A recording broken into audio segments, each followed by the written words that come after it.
Mereka yang terus mengungkit masa lalumu sering lupa bahwa manusia diciptakan untuk tumbuh dan berubah. Kesalahan masa lalu adalah pelajaran, bukan identitas. Jika kamu sudah berubah, kamu tidak berhutang penjelasan kepada mereka yang tetap hidup di masa lalu. Biarkan mereka terjebak pada kesalahanmu. Teruslah fokus melangkah menuju versi terbaik dari dirimu. Penilaian buruk mereka tak bisa menghalangi perjalananmu menuju perbaikan diri. Semoga Allah Azza wa Jalla permudah ya untuk diri kita semua. Nah teman-teman semua, ini singkat tapi jelas ya teman-teman semua maksud dan arahnya. Nah seringkali teman-teman semua kita dibayang-bayangi atau dihantui dengan perasaan minder teman-teman semua ya akan masa lalu diri kita ya. Meskipun kita sudah berusaha untuk memperbaiki diri ya, untuk berusaha untuk bertaubat, berusaha untuk tidak melakukan kesalahan kembali teman-teman semua ya. Tapi kita sering sekali dibayang-bayangi dengan perasaan takut ya. Takut bahwa masa lalu kita akan diungkit atau akan dibahas kembali dengan oleh orang-orang yang tidak menyukai diri kita teman-teman semua. Dan itu pasti terjadi teman-teman ya. Dalam kehidupan teman-teman semua kita tidak akan pernah bisa terbebas dari prasangka buruk orang-orang ya teman-teman semua. Jangankan diri ini teman-teman semua. Sering aku kasih contoh Nabi SAW, bahkan manusia yang paling mulia di sisi Allah saja tidak terlepas juga dari buruk sangka orang-orang Quraisy pada zaman itu ya teman-teman semua. Jadi teman-teman ini maknanya sangat dalam ya.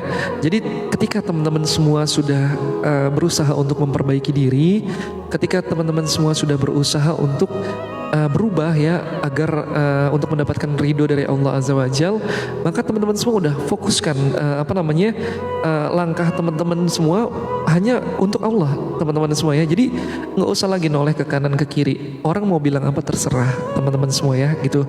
Nggak usah digubris teman-teman semua, karena sampai kapanpun kita nggak akan pernah bisa terlepas dari prasangka buruk manusia ya teman-teman semua gitu. Jangankan diri ini, bahkan nabi-nabi terdahulu sebelum Nabi Muhammad SAW pun juga sama ya. Mereka nggak terlepas dari prasangka buruk orang-orang yang nggak menyukai dakwah mereka ya teman-teman semua. Apalagi kita yang notabene hanya manusia biasa yang sering melakukan dosa dan kekhilafan gitu ya teman-teman semua. Meskipun kita sudah berusaha untuk memperbaiki diri dan berusaha untuk bertaubat ya teman-teman semua, tapi pasti ada aja pandangan-pandangan buruk dan prasangka buruk terhadap diri kita. Contoh, aku kasih contoh ya. Ada orang yang dulunya pemabuk, dulunya suka main judi misalnya. Kemudian orang ini bertobat teman-teman semua ya. Memang mungkin masih meninggalkan tato di sekujur tubuhnya ya. Tapi mungkin tato itu tato permanen ya, sulit untuk dihilangkan. Sekalipun mau dihilangkan butuh biaya yang nggak sedikit gitu teman-teman semua ya. Tetapi si orang ini sebenarnya pengen sekali menghilangkan tato. Nah ini kan artinya sudah tumbuh rasa di dalam dirinya ini untuk berubah menjadi ke arah yang lebih baik ya teman-teman semua. Kemudian si orang ini pelan-pelan mulai memperbaiki sholatnya, mulai memperbaiki perilakunya kepada orang tuanya, perilakunya kepada lingkungan gitu kan. Nah, ada satu hal ketika orang ini berjalan menuju ke masjid ingin sholat, tiba-tiba orang-orang yang rajin beribadah kemudian ini kasak-kusuk tumben tuh gitu kan gitu, atau langsung nyeletukin si fulan yang ingin berubah ini dengan nada seperti itu, tumben ke masjid gitu kan. Nah teman-teman semua ini nggak boleh ya gitu. Ketika ada orang yang bersungguh-sungguh ingin merubah dirinya menjadi lebih baik lagi ya untuk mendapatkan ridho dari Allah, maka kita harus dukung teman-teman semua ya gitu. Kita harus dukung, kita harus doakan teman-teman semua ya, bukan malah kita menghakimi atau membuat mentalnya menjadi down ya teman-teman semua gitu. Jadi kita harus support ya hijrahnya si pelaku judi tadi ini, si pelaku premanisme ini ya, untuk berubah menjadi manusia yang lebih baik lagi gitu teman-teman semua, bukan malah dihakimi gitu. Cukuplah Allah aja teman-teman semua yang menghakimi dosa daripada makhluknya gitu. Kita nggak punya kapasitas untuk menghakimi manusia. Lebih baik kita introspeksi, sudah berapa banyak dosa yang kita lakukan, sudah seberapa besar amalan yang kita punya ya untuk bekal diri kita di akhirat kelak. Gitu ya teman-teman semua. Jadi nggak usah kita masuk ke ranah dalam penghakiman seseorang, teman-teman semua. Biarkan itu menjadi haknya Allah, teman-teman semua, untuk menghakimi si fulan ini betul-betul sungguh-sungguh sudah bertobatkah atau belum, ya teman-teman semua.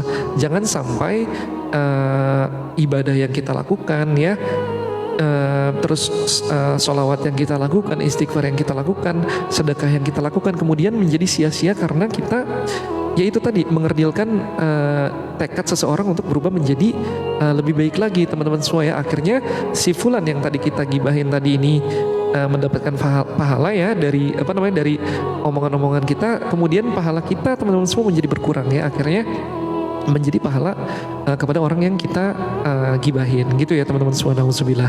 Jadi pesan aku teman-teman semua, ketika teman-teman ngelihat di lingkungan teman-teman semua ada orang yang mulai mungkin mungkin dari orang terdekat ya, mungkin entah itu anak, keponakan ya, adik, cucu, kakak dan sebagainya, teman-teman semua melihat atau bergegas untuk ke masjid, teman-teman bukan malah ngeledek tumben gitu, jangan teman-teman semua ya gitu.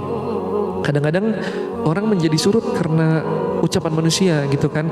Memang kita seperti yang aku bilang tadi, ditekankan untuk tutup kuping aja gitu, jangan pedulikan omongan orang ya gitu. Tapi orang yang baru pertama kali ingin atau bertekad untuk berubah, teman-teman semua, nggak langsung mentalnya itu kuat, teman-teman semua ya. Ada yang mentalnya ini rapuh gitu, jadi harus pelan-pelan gitu. Jadi alangkah lebih baiknya orang yang ingin berubah menjadi ke arah yang lebih baik ini disupport, teman-teman semua ya, didoakan agar Allah meridhoi perubahannya, dan mudah-mudahan Allah memberikan hidayah dan keistiqomahan bagi si fulan untuk berubah menjadi manusia yang lebih baik lagi ya, gitu ya teman-teman semua. Karena doa-doa yang kita panjatkan teman-teman semua kelak akan kembali kepada diri kita juga yang mendoakan, gitu ya teman-teman semua. Mudah-mudahan Allah memberikan taufik dan hidayah untuk kita semua. Amin Allahumma amin. Amin amin.